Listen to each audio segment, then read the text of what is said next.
सोचिए, middle east में चल रही जंग अचानक हिंद महासागर तक पहुंच जाए तो क्या होगा। और अगर ईरान सीधे अमेरिका और ब्रिटेन के गुप्त सैन्य अड्डे को निशाना बना दे तो ऐसा हकीकत में हुआ है। दुनिया में तनाव तब और बढ़ गया जब ईरान ने हिंद महासागर में मौजूद अमेरिका ब्रिटेन के joint military base Diego Garcia की तरफ बैलिस्टिक मिसाइल दाग दी।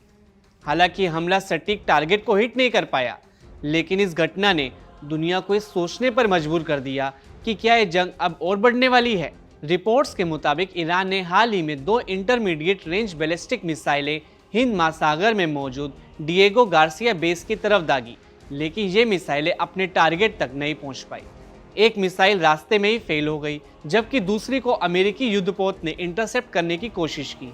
हालांकि बेस को कोई नुकसान नहीं हुआ, लेकिन ये हमला इसलिए अहम माना जा रहा है क्योंकि ये ईरान का अब तक का सबसे लंबी दूरी का हमला माना जा रहा है। 4000 किलोमीटर दूर हमला करने की कोशिश इस बात का इशारा करती है कि तेहरान अब यूरोप को भी निशाना बनाने का मादा रखता है।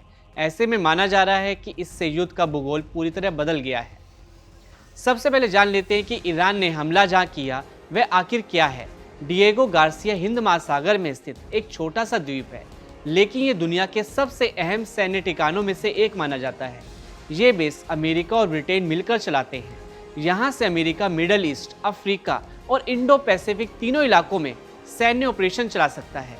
इस बेस की खास बात यह है कि यहाँ इतने बड़े रनवे हैं कि B-52 और B-2 बॉम्बर जैसे भारी बम वर्षक विमान भी आसानी से उड़ान भर सकते हैं। सवाल यह है कि क्यों ये बेस इतना खतरनाक है। असल में ये बेस अमेरिका के लिए मिडल ईस्ट में सैन्य ऑपरेशन का दूसरा घर माना जाता है। डिएगो गार्सिया की सबसे बड़ी ताकत इसकी जियोग्राफिकल लोकेशन है। मतलब साफ है कि यहाँ से अमेरिका पूरे हिंद महासागर इलाके में अपनी सैन्य शक्ति का प्रभावी ढंग से ऑपरेट कर सकता है। वर्तमान में यहाँ कोई स्थायी नागरिक आबादी नहीं है। हालांकि करीब 4000 अमेरिकी और ब्रिटिश सैन्य व नागरिक कर्मी तैनात हैं। बताया जाता है कि यहाँ से अमेरिका ने पहले भी इराक युद्ध, अफगानिस्तान ऑपरेशन और कई मिडल ईस्ट मिशनों को चलाया है।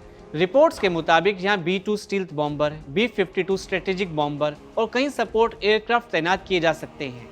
ये विमान ऐसे बम ले जा सकते हैं जो जमीन के अंदर बने बंकर तक को तबाह कर सकते हैं।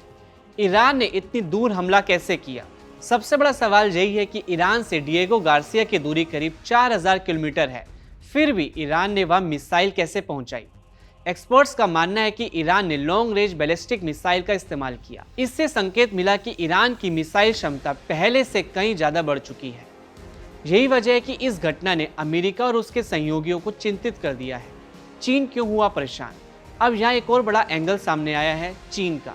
डिएगो गार्सिया बेस, जो कि हिंद महासागर में अमेरिका की सबसे मजबूत सैन्य मौजूदगी माना जाता है, यानी अगर यहाँ से अमेरिकी बॉम्बर, नौसेना और मिसाइल सिस्टम एक्टिव होते हैं तो इसका असर सिर्फ मिडिल ईस्ट ही नहीं, पूरे इंडो पैसिफिक इलाके पर पड़ सकता है।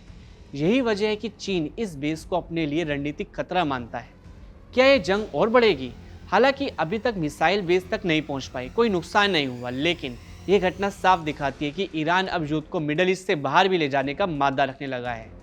एक्सपर्ट्स का कहना है कि अगर ऐसी घटनाएं बढ़ती हैं तो ये जंग सिर्फ क्षेत्रीय नहीं बल्कि वैश्विक संघर्ष का रूप ले सकती है। यानी साफ है, मिडल ईस्ट में शुरू हुई ये जंग अब धीरे धीरे हिंद महासागर तक फैलती दिख रही है। अगर दुनिया के बड़े सैन्य अड्डे इस जंग का हिस्सा बनने लगे तो आने वाले दिनों में वैश्विक तनाव और भी बढ़ सकता है।